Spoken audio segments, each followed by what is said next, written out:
Yo, my people, what's good? Welcome back to the channel. Welcome to Patala FC. We are within.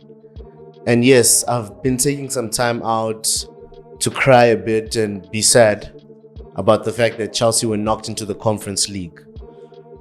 Now, when I was watching Manchester City versus Man United in the FA Cup final, of course, in mind, I did know that if Man United somehow win this game, we will be knocked into the Conference League. Should I support Manchester City? Also, Man City are just becoming another menace. So I was so conflicted. But now the reality slightly sucks. You know, I feel like Europa League would have been much better. And the team would have preferred, of course, to go for the Europa League. But I think the Conference League is good for development. Other aspects outside of football. I'm sure Bowley and these guys are like, yo, that sucks. Less money. But still, we're in the Conference League, and the meme that's trending is that we'll be facing Wi-Fi passwords.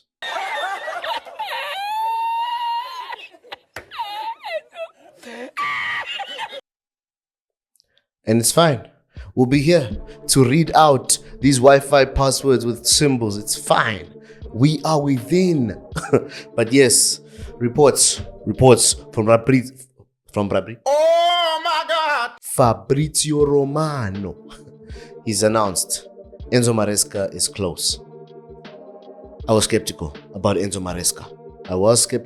I am skeptical. He doesn't have that elite experience, of course. As much as the football at Leicester has been beautiful this season, and I've had the chance to see a few clips, actually watched a bit of them. We played them actually in the FA Cup. So it's is he the guy?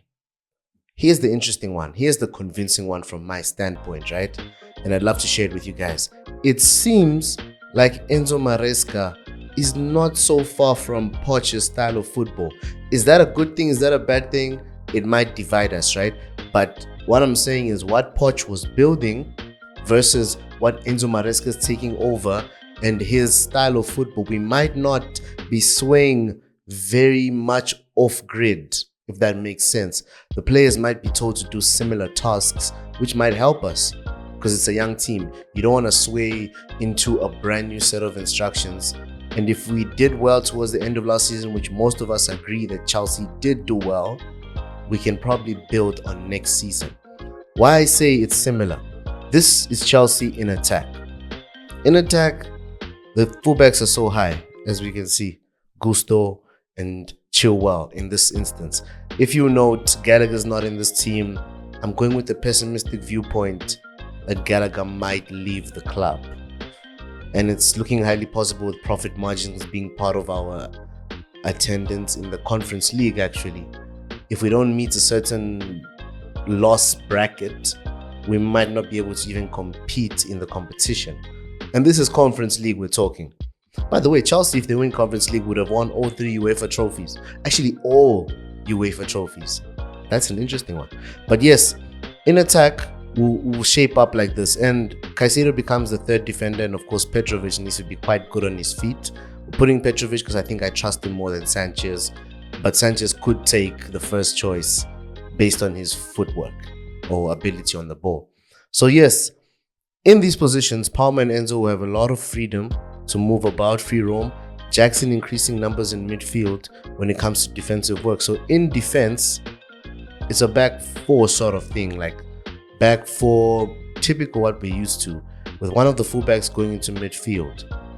In this case, we're just going to put Gusto in there because I think Gusto does have a bit of balance, if that makes sense. And then it becomes a back three with 4 people in midfield, 4 players in midfield. And that's to match numbers. Enzo Maresca never wants a situation where there's overloads on the pitch. In every instance, if there are 4 men in midfield with the opposition attacking us, we need to have 5 men, with Jackson possibly even joining in here, and we should be able to win the ball back rapidly. We have the energy to play Enzo Maresca's football. We definitely have the stamina in the team. We could have Nkunku playing high still, Madueke staying high. They don't have to put as much work rate into the game as they did under Pochettino in Enzo Maresca's system, I believe. So it's an interesting one. I think he's not a bad pick in terms of his football style, but we all know that in the background, he's being chosen because he's going to say yes to certain things that he would have preferred not to say yes to. In that, he probably won't have much of a say in terms of who we sign between now and when the league starts. He probably won't have much of a say even in the coaching sense. I'm not sure what he'll be able to fully manage. Actually, Poch's departure staggered all of us. We are questioning what Boli is in control of versus the technical directors. Christopher Vivell left almost a year ago now to say that, and it almost just raised skepticism because he came from a Leipzig project that became successful. We thought he's going to work alongside Joe Shields and make our project successful. Yeah, who is our technical director? It's even Dodge. We don't even know. But we move. I hope this made some sense to y'all. But I think in terms of a football perspective, we can be excited. We can be excited. Let's give Enzo Maresca a chance, right? Let's get it, y'all.